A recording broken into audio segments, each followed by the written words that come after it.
2011 সালের পর বাংলাদেশ শ্রীলঙ্কা ম্যাচ দিয়ে আন্তর্জাতিক ক্রিকেটে ফিরছে কলম্বোর সিংহলীজ স্পোর্টস ক্লাব গ্রাউন্ড। শতবর্ষী ঐতিহ্যবাহী এ ভেন্যুতেই সিরিজ জয়ের স্বপ্ন নিয়ে লঙ্কানদের মুখোমুখি হবে মাশরাফির দল।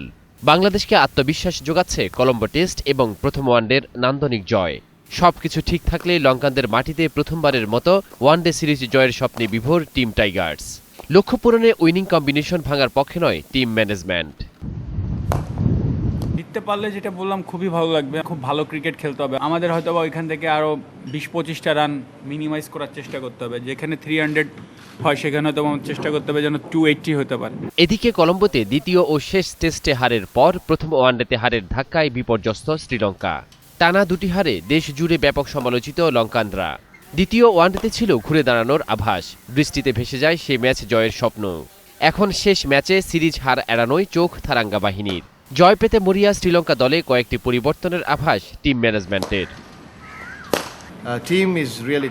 দলের প্রত্যেক সদস্য বেশ আত্মবিশ্বাসী। নতুন একটি ম্যাচের জন্য সবাই প্রস্তুত।